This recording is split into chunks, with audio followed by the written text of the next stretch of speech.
Today I want to talk about the culture of play versus the culture of winning. I will define what each culture is, giving real-world examples, explain the importance of each, the advantages, disadvantages, as well as how we can apply these areas in our daily life. I will be doing this through the use of two different tales. These tales are true stories that have happened in my life. This style of video is very much inspired by a book called The Ancestor's Tale by Richard Dawkins. Let us begin with the wrestler's tale. For those of you that don't know, I started folk style wrestling when I was about 7 years old, and I continued to practice folk style wrestling until I was 17 years old. So I had about a decade of practice in folk style wrestling. If you are not familiar with the wrestling world, practices in general are typically very long, very difficult, and the coaches are very fierce, very hard on each individual practitioner. The reason behind this is wrestling is a very physical sport, and typically the coaches only want the strongest to stay inside of the sport. Especially where I went to school, we had a very good wrestling team that had done well in the past and that was doing well at that time. And I think they're still doing very well now. So the standard for each wrestler was quite high. So they wanted to weed out kind of the weaker people, and the practices were very, very tough. When I was practicing the sport, I was very much in the culture of win and lose, that winning culture. What does the winning culture mean? The winning culture means you place the highest importance on winning and avoiding losing at all costs. In a sport like wrestling, winning and losing is quite clear because it's a one-on-one activity. You don't typically have teams, although there are some team competitions where a collective point value is given and then that team wins. But individual to individual, there's a clear winner and clear loser almost every time. In wrestling, in order to win the match, the most clear-cut way is to pin your opponent. Pinning your opponent means both of your opponent's shoulder blades touch the mat at the same time. If this happens, you have automatically won the match. Another way to win is an accumulative amount of points, and you get different points from taking them down, escaping, close pins, stuff like this. You'll get points, and there's a way to actually win if you have a certain number of points. It's very rare that the winner is not so clear-cut. There are some draws and some decisions here and there, but for the most part, you can tell who won, who lost, who gets their hand raised, and who doesn't. The culture of winning places losing on the bottom rung and winning as the highest possible thing that you can do. If you win, it was a great day. If you lose, well, there were better things that could have happened. Due to this mindset, it can create a lot of lack of freedom inside of the discipline itself. And I'll give you some examples of how and why. For example, for me personally, I knew what I was good at. I was typically good at more things that had around strength, so maybe snapping my opponent down. I had some good pinning techniques if I got them in. I was pretty consistent with it. But I also knew where my weaknesses are. I was terrible at taking people down. My double legs, my single legs were terrible. So what did this mean when I had the winning and losing mindset?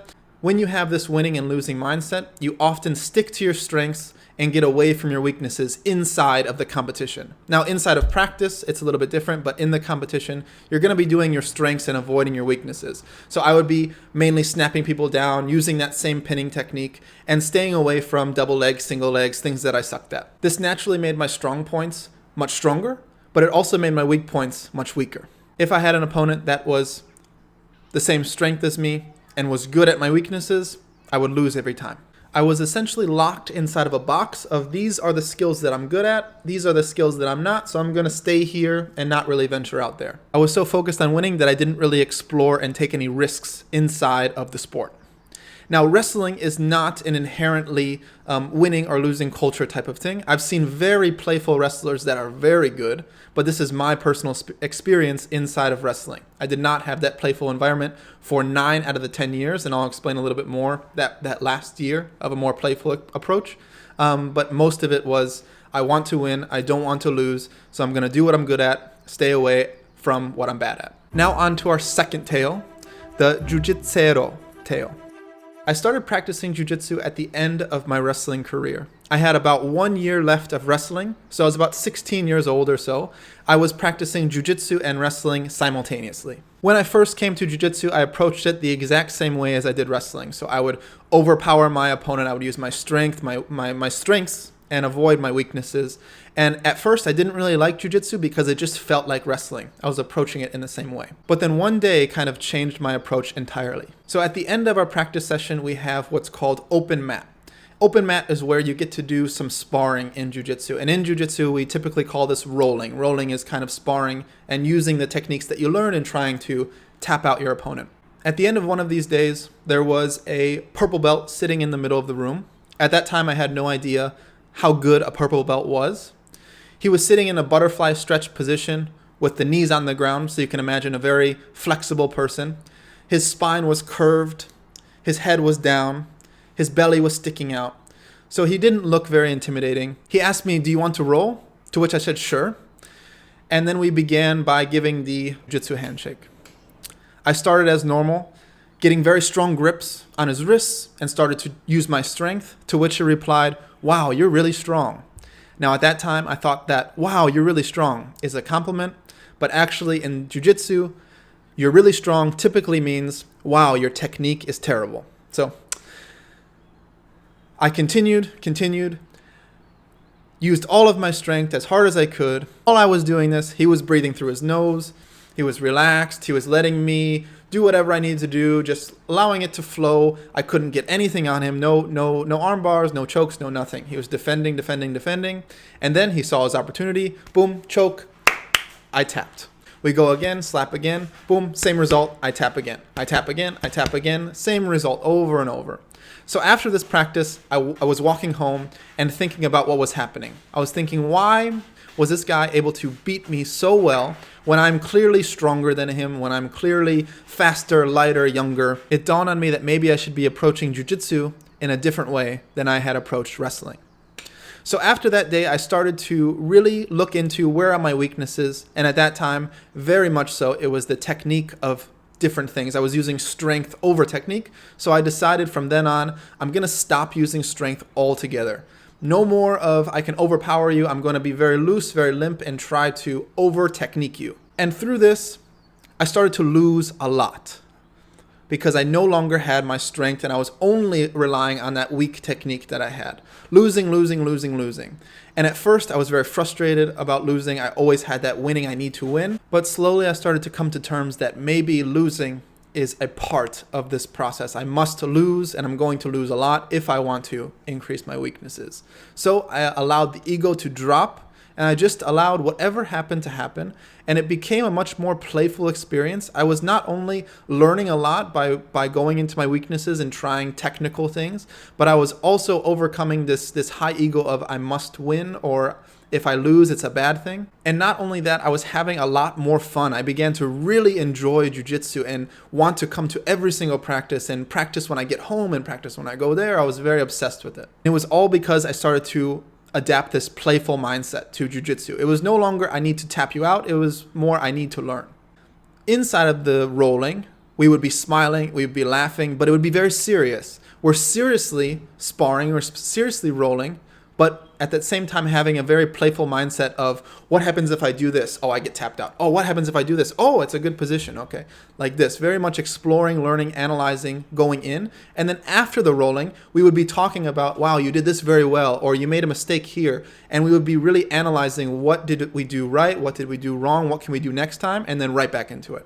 Lots of laughs, lots of smiling, very, very fun experience. These two tales really show the difference between a winning approach and a playful approach. Now, I do want to say that I did compete in jiu-jitsu one time, and I won my match, but I never competed again because once I got into that competition mindset, it started in winning and losing again, and I no longer played with positions and was very playful. I was more, okay, I'm going to use my strength, I'm going to overpower him, and that's what I did. After that match, I did not compete again. It was not for me, especially at that time. I had just finished 10 years of competing, so I just wanted to practice jiu-jitsu just to practice, just to have fun. That's all my goal was. It wasn't to win trophies, anything like that, just fun. Now, I think as a society, especially when we are younger, we place a lot of importance on winning, and then that transitions into adulthood. So we have this point in time where we're only playing and there's no winning and losing. We don't even have that concept. And then we get into organized sport, whether it's baseball, football, anything like that. And now we have this, oh, if I win, I get a trophy, or if I win, I get an ice cream party, and if I lose, I don't get any of this. So we're trying to chase this win-win-win, and we have these coaches that are trying to push us to win-win-win, and then it transitions into adulthood of where, oh, I have a better job than you, I make more money than you, I'm more hardworking than you, I'm winning in life versus you, and that really holds people back, I think. If you look around you, people can't really play. They don't know how to play. They need a structure. They need something to do, a goal to achieve, and never are doing something just to do something. I also want to say that I don't think only having a playful mind is a smart thing to do, and I don't think only having a winning mind is a smart thing to do. It needs to be a combination of the two. For me, I had so much of a winning that I really had to place a lot of importance on playing, but there are people that only place importance on playing, so maybe they can have a little bit more of that competition mindset. Also, that competition mindset is what pushes a lot of these people forward. If they don't have a competitor, then they're not going to go to that next level. So it's important as we're learning new things, applying new things, but I think the importance of it is placed too high. In the win culture, we put our best foot forward, sometimes literally. We're focused on the goal or the outcome, and it affects our mental status, whether positively or negatively, if we win or lose. So how can we adapt this more playful attitude? The first recommendation that I have, adopt a character. Now, I did this when Max and I were working some tactical work. We had a very simple task. I touch her shoulder, she touches mine. So we're both trying to touch each other's shoulders. We're using certain footwork patterns and looking at certain patterns in the upper body to kind of time and all of this. But the task is simple. The execution of the task is complex. So in this game, I would often adapt different characters. So sometimes my character would be someone that would only react after she had reacted. After she would send a touch, that's when I would counter. I was the counterer. Another character that I had was the drive-by shooter, trying to come in and then come out very quickly. So you can adapt these different characters to develop different qualities inside of the discipline. Take more risks inside of that sport or discipline. So for example, if you want to win and you're playing ping pong, you're absolutely going to use your dominant hand or whatever hand you hold the ping pong paddle in. But if you have this playful mindset, maybe you start to switch to the other hand. If you use a front hand grip like this, maybe you start to use the more Asian grip like this.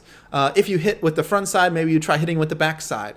Maybe you're playing inside of that sport, and yes, you're going to lose, but at the advantage of learning and having fun. I have talked a bit of why we should adopt this play culture, but I want to sum up some points. So the first thing is we often learn more about the sport inside the sport.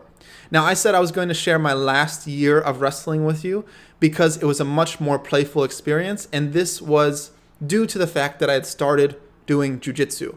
So I started doing more scrambling scenarios. Scrambling scenario is where two people are together and there's not a clear advantage from one player to the other, one opponent to the other. It's kind of a constant snowball of moving until somebody ends up on top. So I would often get into these scenarios and use things like a Granby roll or face the lace or some other more risky wrestling techniques inside there. And yes, I did lose quite a bit, but I also had a lot of fun and I learned a lot. And I came out of certain situations winning where I thought I would lose. This can also help to develop qualities that are otherwise lost. So in those examples, I didn't really explore those more acrobatic, risky moves inside wrestling until my last year.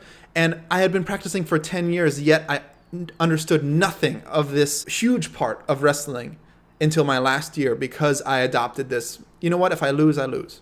I've wanted to make this video for a very long time, but it was only until I read Ancestor's Tale, and actually that book has nothing to do with what I'm talking about here, but the format, the style of the book is what inspired, okay, this is how I can talk about this idea in a YouTube video format. So I hope you enjoyed this style of video. If you did, please let me know in the comments down below. If you have any questions on play culture versus win culture, let me know, or you have certain ideas, let me know in the comments down below as well. As always, please like, share, and subscribe to this YouTube channel for further content and to share this with more people. Thank you for watching, and that's the session.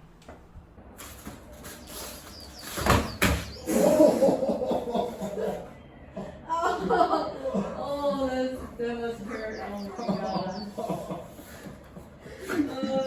That was a good one. Oh.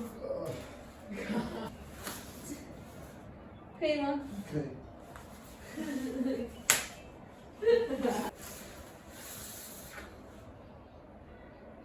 可以吗？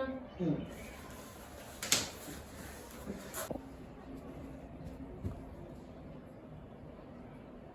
Do you want to roll?